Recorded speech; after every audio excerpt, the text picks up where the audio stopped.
வணக்கம். மாலை முரசு தொலைக்காட்சியின் 8 திக்கும் 8 மணி செய்தி தொகுப்பில் செய்திகளை விரிவாக பார்ப்பதற்கு முன் தலைப்புச் செய்திகளை பார்க்கலாம். வயநாட்டில் பேரிடர் மேலாண்மை ஆணையம் ஆட்சியர் பிறப்பித்த உத்தரவை ஒப்பந்ததாரர் மதிக்கவில்லை. சுரங்கப்பாதை அமைக்கும் பணியின் போது நிலச்சரிவு ஏற்பட்ட நிலையில் கேரள முதலமைச்சர் சதீஷன் குற்றச்சாட்டு.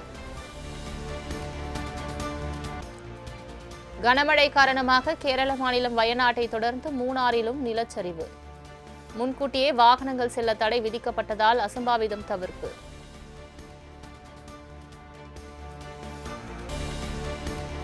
டெல்லி, ஹரியானா உள்ளிட்ட மாநிலங்களில் கனமழை எதிரொலி. குருகிராம் தேசிய நெடுஞ்சாலையில் ஏற்பட்ட கடும் போக்குவரத்து நெரிசலால் வரிசை கட்டி நின்ற வாகனங்கள்.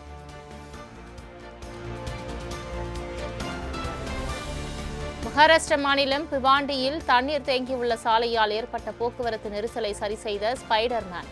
இணையத்தில் வைரலாகி வரும் வீடியோ.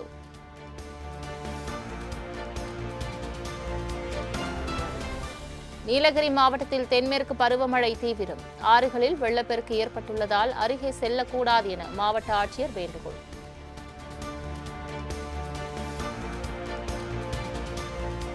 இந்தோனேஷியா சென்றடைந்த பிரதமர் மோடிக்கு ஜகர்தாவில் பிரம்மாண்ட வரவேற்பு. பீரங்கி குண்டுகள் முழங்க வழங்கப்பட்ட ராணுவ மரியாதையை ஏற்றுக்கொண்டார் பிரதமர் மோடி.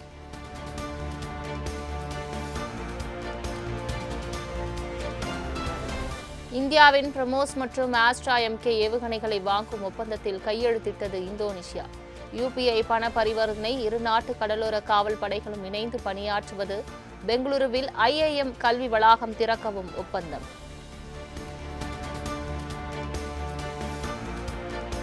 பிரதமர் நரேந்திர மோடிக்கு இந்தோனேஷியா நாட்டின் உயரிய விருது. பின்டாங் அடிபூர்ணா எனும் உயரிய விருதை வழங்கி கௌரவித்த அந்நாட்டு அரசு.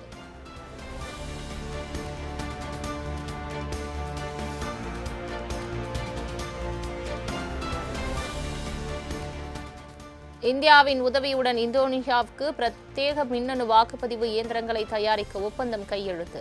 இந்த ஒப்பந்தம் இரு நாடுகளின் தேர்தல் கட்டமைப்பு, நிறுவன உறவுகளை மேலும் வலுப்படுத்தும் எனவும் பிரதமர் மோடி பேச்சு. சைபர் அச்சுறுத்தல்கள் மற்றும் பயங்கரவாதத்திற்கு நிதி அளிப்பது தடுக்கப்பட வேண்டும் என பிரதமர் மோடி வலியுறுத்தல். அமைதியை விரும்பும் சக்திகளை இந்தியாவும் இந்தோனேஷியாவும் வலுப்படுத்தும் எனவும் நம்பிக்கை. வளர்ச்சி திட்டங்களை அமல்படுத்துவதில் பிரதமர் மோடியை பின்பற்றுவதாக இந்தோனேஷிய அதிபர் பிரபுவோ சுபியாண்டோ அறிவிப்பு. இந்தியாவில் வெற்றி அடைந்த திட்டங்களை அப்படியே காப்பியடிக்க தாம் தயங்குவதில்லை என்றும் நகைச்சுவை.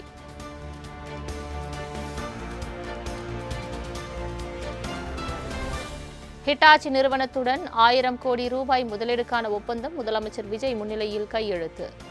செங்கல்பட்டில் உள்ள ஹிட்டாச்சி இந்தியா நிறுவனத்தில் வரும் 5 ஆண்டுகளில் 1000 கோடி முதலீட்டில் விரிவாக்கம். டாஸ்மாக் ஊழியர்களுக்கு 25% ஊதிய உயர்வு வழங்கப்படும் என மதுவிலக்கு ஆயத்தீர்வைத்துறை அமைச்சர் விக்னேஷ் அறிவிப்பு. 20 ஆண்டுகால கோரிக்கையை முதல்வர் நிறைவேற்றியுள்ளதாக பேட்டி.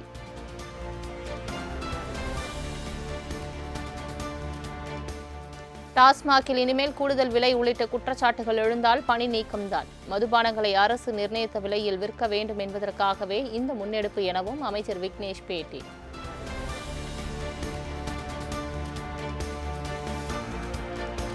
புறநோயாளிகள் சிகிச்சைக்கு செயலியில் முன்பதிவு செய்யும் நலம் ஏஐ சேவையை இன்று தொடங்கி வைக்கிறார் அமைச்சர் அருண்ராஜ். தனியார் மருத்துவமனைகளில் இருப்பதை போன்று செயலி மூலம் முன்பதிவு செய்து கொள்ளும் முறையை கொண்டுவர அரசு திட்டம்.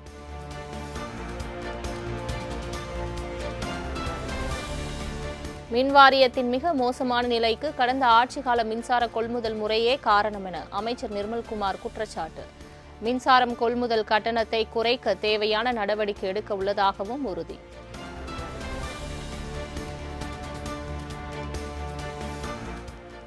தமிழகத்தில் விரைவில் 5000 கோடி ரூபாய்க்கு மின்மாற்றி கொள்முதல் செய்யப்பட உள்ளதாக அமைச்சர் நிர்மல்குமார் தகவல். உயர்மின் அழுத்த மின்சார கட்டணம் குறைப்பு தொடர்பாக ஆலோசித்து வருவதாகவும் பேச்சு.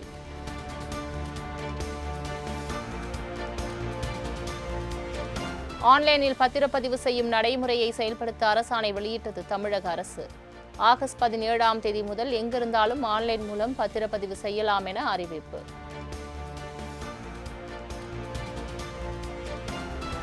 தாவேக எம்எல்ஏவிடம் குதிரை பேரம் பேசியதாக கைதான 3 பேரை போலீஸ் காவலில் விசாரிக்க கோரும் மனு மீது இன்று உத்தரவு. அனைத்து தரப்பு வாதங்களும் நிறைவடைந்ததை அடுத்து இன்று தீர்ப்பளிக்கிறது சென்னை முதன்மை அமர்வு நீதிமன்றம். திமுக முன்னாள் அமைச்சர் செந்தில் பாலாஜியின் சகோதரர் அசோக் குமார் சொல்லியே தாவேக எம்எல்ஏக்களிடம் பேரம் பேசினோம். எம்எல்ஏக்கள் பேரம் பேசப்பட்ட விவகாரத்தில் கைது செய்யப்பட்ட நரேஷ் என்பவர் காவல்துறையில் பரபரப்பு வாக்குமூலம்.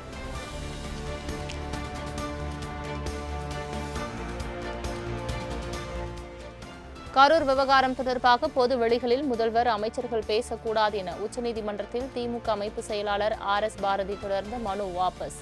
மனுவை விசாரிக்க விருப்பமில்லை என உச்சநீதிமன்றம் தனது நிலைப்பாட்டை தெரிவித்ததை தொடர்ந்து வழக்கு திரும்ப பெறப்பட்டது.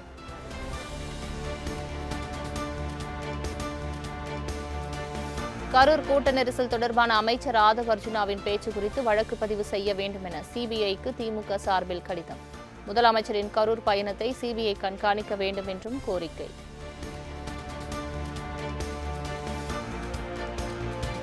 வரும் 10ஆம் தேதி முதலமைச்சர் விஜய் கரூர் செல்ல உள்ள நிலையில் சட்டம் ஒழுங்கு ADGP அன்பு நேரில் ஆய்வு. வெண்ணெய்மலை அருகே 10 ஏக்கர் பரப்பளவிலான மைதானத்தில் நடக்கும் முன்னேற்பாட்டு பணிகளை பார்வையிட்டு ஆலோசனை.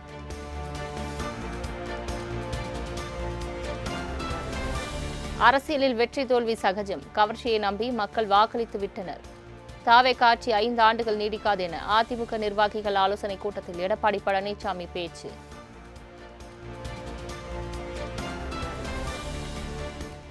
கட்சியில் விசுவாசமாக இருப்போருக்கே உள்ளாட்சியில் சீட் தரம் பரிந்துரையுங்கள் என எடப்பாடி பழனிசாமி அறிவுறுத்தல். உள்ளாட்சி தேர்தலில் நாம் வெற்றி பெற்றால் மீண்டும் ஆட்சியை பிடித்து விடலாம் எனவும் நம்பிக்கை. சுடுகாட்டிற்கு செல்வேனே தவிர மாற்று கட்சிக்கு செல்ல மாட்டேன். தாவேகாவில் இணைய உள்ளதாக தகவல் வெளியான நிலையில் ஆற்காடு அதிமுக எம்எல்ஏ சுகுமார் பேட்டி. தாவேகா தலைமையில் இன்னும் கூட்டணி அமையவில்லை என விசிக தலைவர் திருமாவளவன் விளக்கம். திமுகவுடன் விடுதலை சிறுத்தைகள் கட்சியின் நட்பு தொடர்வதாகவும் பேட்டி.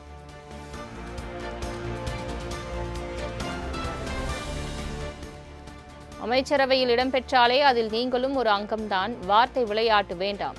அமைச்சரவையில் இடம்பெற்றதால் கூட்டணியில் இணைந்து விட்டதாக சொல்ல முடியாது என கூறிய திருமாவளவனுக்கு மாணிக்கம் தாக்கூர் பதிலடி.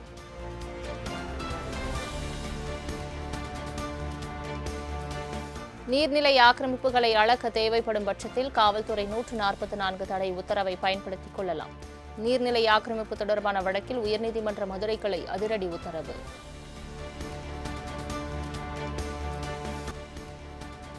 இரண்டாயிரத்து 19ஆம் ஆண்டு முதல் நாட்டில் பொம்மை இறக்குமதி 71% குறைந்துள்ளதாக நிதியமைச்சர் நிர்மலா சீதாராமன் தகவல். தற்போது இந்திய தயாரிப்பு பொம்மைகள் 153 நாடுகளுக்கு ஏற்றுமதி செய்யப்படுவதாகவும் கருத்து.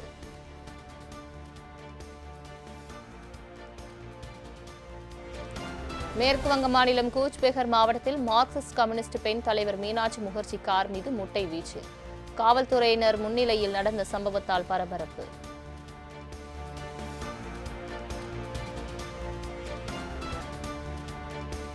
சென்னை அடுத்த நன்மங்கலத்தில் திடீரென டிரான்ஸ்பார்மரில் பற்றி எரிந்த தீ. இரவு முழுவதும் மின்சாரம் இல்லாமல் பொதுமக்கள் கடும் அவதி.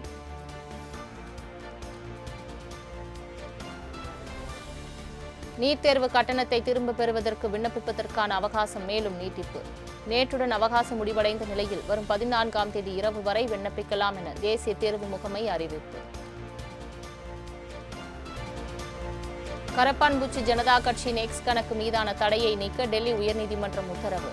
மத்திய அரசின் தடையை எதிர்த்து அக்கட்சி தாக்கல் செய்த வழக்கில் இந்த உத்தரவு பிறப்பிப்பு.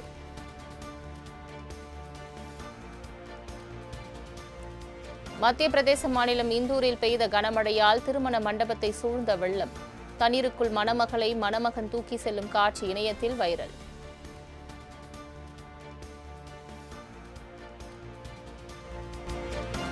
இங்கிலாந்து அணிக்கு எதிரான 3வது 20 ஓவர் போட்டியில் இந்திய அணி படுதோல்வி. 125 ரன்கள் வித்தியாசத்தில் இந்திய அணியை வீழ்த்தி இங்கிலாந்து அணி அபார வெற்றி.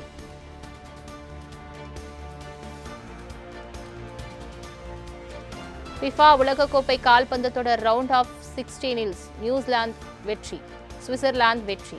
பெனால்டி ஷூட் அவுட்டில் 4-3 என்ற கோல் கணக்கில் கொலம்பியா அணியை வீழ்த்தி காலிறுதிக்கு முன்னேற்றம்.